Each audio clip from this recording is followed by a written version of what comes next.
नमस्कार, आप देख रहे हैं न्यूज 18। मैं हूं आपके साथ मेनका चौधरी और इस बुलेटिन में बात उत्तराखंड की। राज्य स्थापना दिवस 9 नवंबर यानी कल मनाया जाएगा। उत्तराखंड का ये 23वां स्थापना दिवस होगा।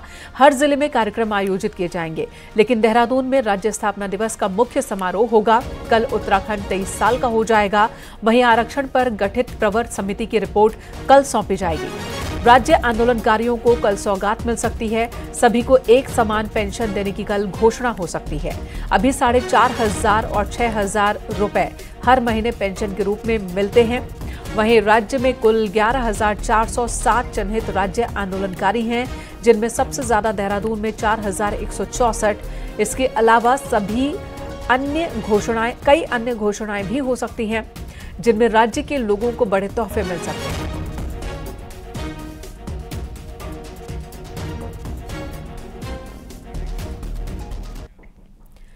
सीएम धामी ने प्रदेशवासियों को राज्य स्थापना दिवस की पूर्व संध्या पर बधाई दी, शुभकामनाएं दी। सीएम ने कहा कि राज्य निर्माण के सभी अमर शहीदों, राज्य आंदोलनकारियों और देश के लिए सर्वोच्च बलिदान देने वाले वीर जवानों को श्रद्धांजलि। साथ ही उत्तराखंड की मजबूत नींव रखने वाले पूर्व पीएम अटल बिहारी वाजपेयी को भी राज्य की जनता की ओर से उन्होंने नमन किया। मुख्यमंत्री ने अपने संदेश में कहा कि प्रदेश की महान जनता के आशीर्वाद, सरकार की मजबूत इच्छा शक्ति, प्रधानमंत्री मोदी के उत्तराखंड के प्रति विशेष लगाव और केंद्र सरकार के सहयोग से उत्तराखंड तेजी से विकास की दिशा में बढ़ रहा है।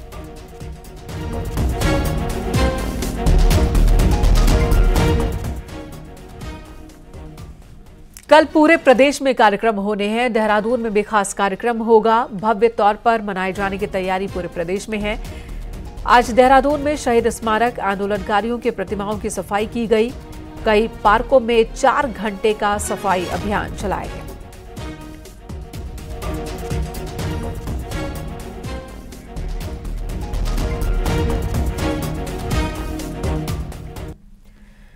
नौ नवंबर उत्तराखंड के इतिहास का वो पन्ना जो आज भी 23 साल के संघर्ष की कहानी को याद दिलाता है।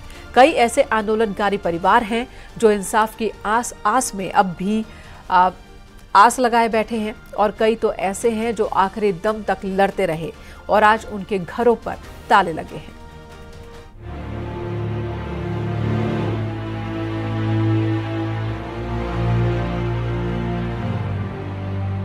शहीद स्मारक पर इन बलिदानों की तस्वीरें बताती हैं कि इनके परिवारों ने संघर्ष का वो दौर देखा जिसकी वजह से उत्तराखंड आज एक अलग राज्य के रूप में साकार है। देहरादून के रविंद्र सिंह रावत उर्फ पोलू राज्य आंदोलन में शहीद हो गए थे। अपने पीछे 2 बहन और माता पिता को छोड़ गए थे। नेहरू कॉलोनी में पोलू का स्मारक उनके बलिदान की याद में बनाया गया। बहनों की शादी हो गई, माता पिता दुनिया छोड़ गए तो आज उनके घर पर ताला लगा है। इसी तरह करणपुर में हुई गोलीकांड में राजेश रावत शहीद हो गए थे। राजेश रावत की मां की आंखें आज भी बेटे की याद में डबडबा जाती हैं।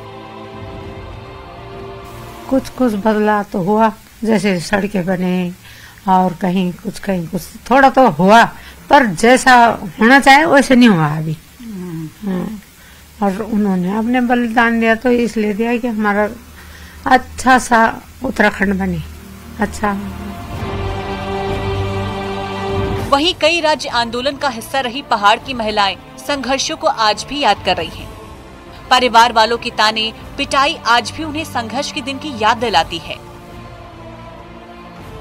आधे से ज्यादा तो मर गए जिन्होंने मतलब देखी नहीं अपनी रोटी, क्योंकि इन्होंने 15 साल तक तो इन्होंने किसी को कुछ भी नहीं दिया। हाँ, 5 साल पहले इन्होंने मतलब ये 2-2 रुपए जो भी है, ये किसी को 10,000 कर रखा, किसी को 3,000 कर रखा। मतलब इसमें भी कोई न्याय नहीं कर रहा। आंदोलन तो सब नहीं करा। तो आंदोलन करा, बहुत करा, मार खाए, डंडे खाए, हमारी लाशों हमारे ऊपर गुजर के पुलिस वाले निकले। हम जब ऐसे भगदौड़ हुई तो हम ऐसे पुलिस वाले हमारे ऊपर कूद के निकले। जवान बेटों को खोया, इतने जवान बेटों को खोया। राज्य निर्माण में अहम हिस्सा रहे कई आंदोलनकारी आज दुनिया में नहीं हैं। लेकिन इतना जरूर है, उन सभी के त्याग, बलिदान और संघर्ष की बदौलत एक अलग राज्य के रूप में उत्तराखंड का अस्तित्व है। न्यूज़ 18 के लिए देहरादून से भारती सकलानी उनियाल की रिपोर्ट।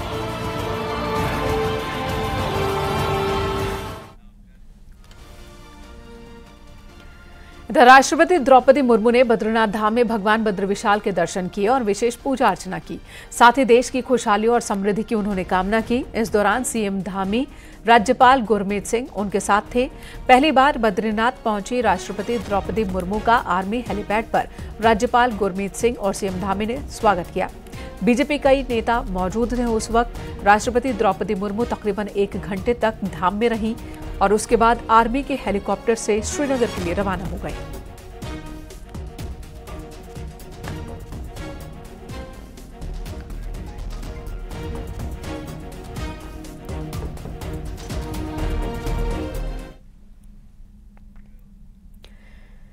इधर बॉलीवुड अभिनेत्री रवीना टंडन आज ऋषिकेश पहुंची और यहां परमार्थ निकेतन आश्रम पहुंचकर गंगा आरती में शामिल हुई। परमार्थ घाट पर होने वाली गंगा आरती में चिदानंद मुनि के साथ रवीना टंडन ने गंगा आरती की और इस दौरान चिदानंद मुनि ने उनका स्वागत किया, गंगा आरती के महत्व को बताया। अभिनेत्री रवीना टंडन ने भी परमार्थ निकेतन आश्रम के बारे में जानकारी ली।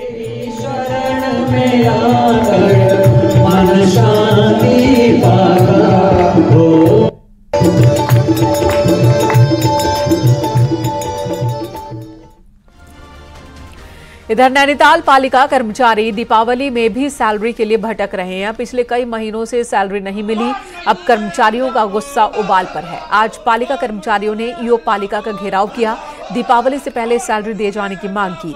इस दौरान पालिका के कर्मचारियों ने जमकर नारेबाजी की और कहा कि अगर तत्काल उन्हें उनके काम का पैसा नहीं मिलता तो आंदोलन तेज करेंगे। नगर पालिका कर्मचारियों को कई महीने से सैलरी नहीं मिली है।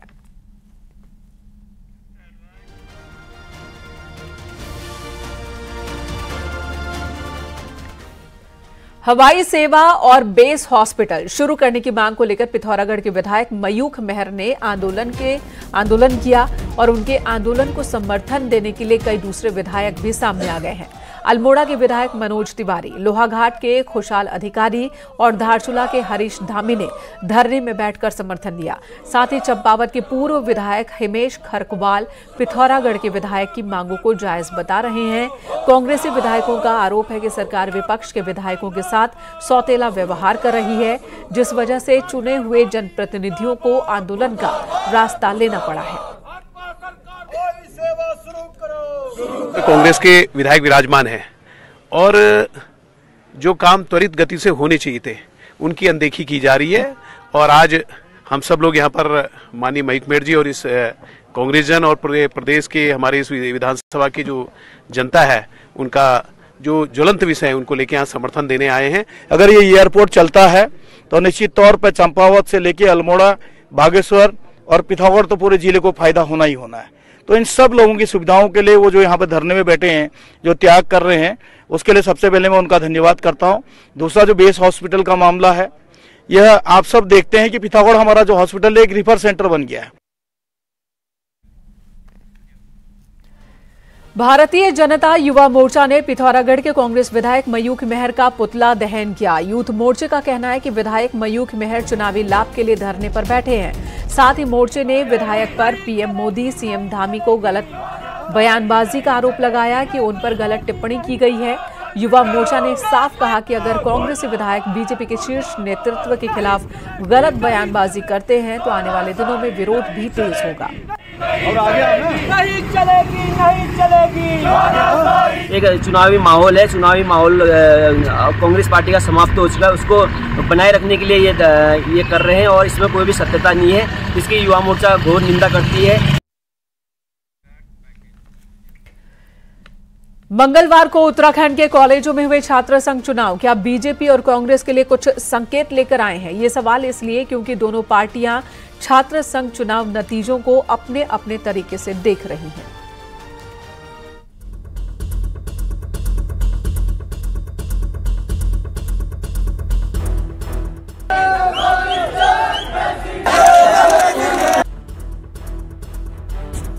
पूरे उत्तराखंड के डिग्री कॉलेज में मंगलवार को छात्र संघ चुनाव हुए। टक्कर बीजेपी के छात्र संगठन एबीवीपी और कांग्रेस के छात्र संगठन एनएसयूआई में रही। पर कई अहम जगहों पर निर्दलीय बाजी मार गए। नतीजों पर नजर डालें तो एबीवीपी के पूरे राज्य में 56 अध्यक्ष जीते, तो 32 कॉलेजों में एनएसयूआई के अध्यक्ष चुने गए। एबीवीपी को 14 साल बाद सबसे बड़ा झटका डीएवी कॉलेज देहरादून में लगा, जहां एनएसयूआई के बजाय आर्यन ग्रुप के उम्मीदवार ने एबीवीपी के यशवंत पवार को चुनाव हराया। तो 5 साल बाद हल्द्वानी के एमबी कॉलेज में एबीवीपी चुनाव जीत पाई। एनएसयूआई की जीत छोटे कॉलेजों तक सीमित रही। जोशीमठ, बागेश्वर, रामनगर, खटीमा में उन्हें जीत मिली, तो देहरादून, ऋषिकेश, उत्तरकाशी, पिथौरागढ़ और अल्मोड़ा में निर्दलीय संगठन हावी रहे। चुनाव के नतीजे मिले जुले रहे, लेकिन अपने छात्र संगठन की परफॉर्मेंस से बीजेपी खुश है। वहीं एनएसयूआई की हार ने लोकसभा चुनाव से पहले कांग्रेस के लिए सवाल खड़े कर दिए।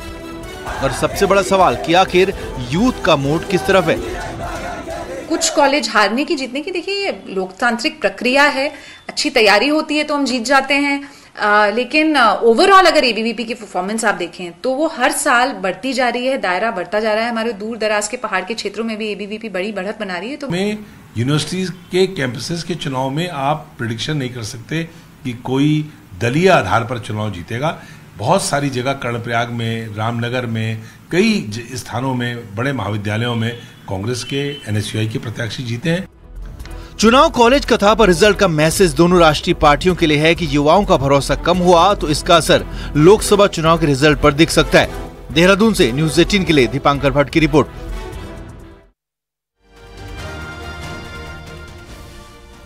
पहाड़ अपनी संस्कृति, लोक मान्यताओं और रीति रिवाज परंपराओं के लिए जाना जाता है। दीपावली पर लक्ष्मी जी की पूजा होती है, लेकिन पहाड़ों पर गन्ने से बनी लक्ष्मी की होने वाली पूजा की अपनी ही अलग कहानी है, अलग पहचान है। देखिए ये रिपोर्ट।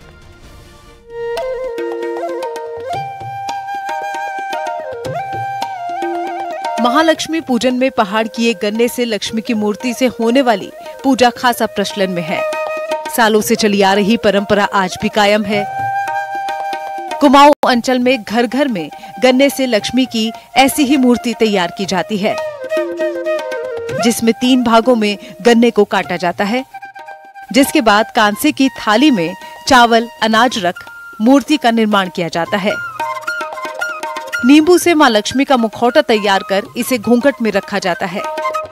इसके बाद मां का जेवरों से श्रृंगार कर दरबार में खील, बताशे, मिठाई, चावल से पूजा होती है। खाली मुखौटा नहीं लगाते थे, खाली मतलब घूंघटा निकाल देते थे देवी जी का। अब तो बाजार में बहुत सुंदर सुंदर मुखौटे चले आ रहे हैं, तो उनको मतलब अच्छी सी देवी बना रहे हैं लोग। उसमें चावल की थाली में और नारियल रख के और नींबू रख के, बड़ा नींबू रख के उसकी देवी जी बनाई जाती है, शुभ होती है। तो उन्होंने लक्ष्मी जी को बड़े प्यार से, कोई किसान था वो, तो उसने उसको बड़े प्यार से गन्ना खिलाया और गन्ना खिलाकर उसने उनको नमस्कार किया, तो उसको उन्होंने आशीर्वाद दिया कि ये फसल जो है हमेशा फलती फूलती रहे, जो गन्ने की फसल जो है फूलती फूलती रहे। पहाड़ में लक्ष्मी के 3 रूप की पूजा होती है। छोटी दिवाली यानी कि नरक चौदस को लक्ष्मी की बाल अवस्था से पूजा शुरू होती है। फिर यौवन अवस्था में विशेष पूजन का विधान है, जो हरि बोधनी एकादशी तक चलता है। गन्ने की लक्ष्मी से पूजा के दौरान ऐपड़ों का भी विशेष महत्व बताया जाता है। इसमें द्वार ऐपण, दहली ऐपण, लक्ष्मी पग चिन्ह समेत चौकियों का भी निर्माण किया जाता है। कहा जाता है इस तरह से पूजन से धन की देवी धन धान्य करती हैं। गन्ना जो है शुद्ध माने जाते हैं, इससे लक्ष्मी बनाई जाते हैं, घरों में लक्ष्मी बनाते हैं, इसकी पूजा करते हैं, उसमें मुकुटा लगाया जाता है। गन्ना जो है औषधि है, शुद्ध माना जाता है। जैसे कदिल वृक्ष है, कदिल वृक्ष भी शुद्ध मानी जाती है। लक्ष्मी जी का संबंध जो है वो धन और संपत्ति से है, तो धन और संपत्ति को छिपा करके रखा जाता है, खोले नहीं रखा जाता है। और दूसरा अर्थ यह है कि लक्ष्मी जी का संबंध नारी से भी है, और नारी का आभूषण जो है लज्जा है, इसलिए जो लोक शिल्प के आधार पर लक्ष्मी जी बनाई जाती हैं वह घूंघट में होती हैं। मानस खंड और पुराणों में गन्ने के वृक्ष को शुभ और फलदायक माना गया है। यही कारण है कि पहाड़ों में शादी, जनेऊ समेत सभी शुभ कार्यों में गन्ने को पूजने का विधान है। महालक्ष्मी का एक नाम गजलक्ष्मी भी है। माना जाता है कि समुद्र मंथन के दौरान लक्ष्मी के स्वागत के लिए हाथियों द्वारा अभिषेक किया गया और हाथी को सबसे प्रिय गन्ना है। कहा जाता है कि दीपावली के दिन इस गन्ने की पूजा से महालक्ष्मी की कृपा भी बनी रहती है। न्यूज़ 18 के लिए नैनीताल से वीरेंद्र बिष्ट की रिपोर्ट। राज्य में बिक रहे नकली पनीर पर डराने वाला खुलासा हुआ है। यहां डिटर्जेंट और यूरिया से बनाया जा रहा है पनीर, जो बाजारों में हर तरफ बिक रहा है। रुद्रपुर लैब की जांच में इसका खुलासा हुआ। उत्तराखंड खाद्य सुरक्षा विभाग ने देहरादून में मिल्क प्रोडक्ट्स को लेकर एक अभियान चलाया था, जिसमें राजधानी देहरादून की बड़ी दूध डेयरियों से पनीर के 20 सैंपल लिए गए, रुद्रपुर टेस्टिंग लैब में भेजा गया, जिसकी रिपोर्ट सामने आ चुकी है। 20 सैंपल्स में से केवल 5 पनीर के सैंपल ही पास हुए। 5 सैंपल्स तो ऐसे निकले हैं जो बहुत ही अनसेफ है, यानी कि इन्हें खाने से खतरनाक बीमारियां हो सकती हैं। ये पनीर डिटर्जेंट पाउडर, यूरिया और तेल को मिलाकर बनाया गया था। वहीं 10 सैंपल भी मानकों को पूरा नहीं कर पाए।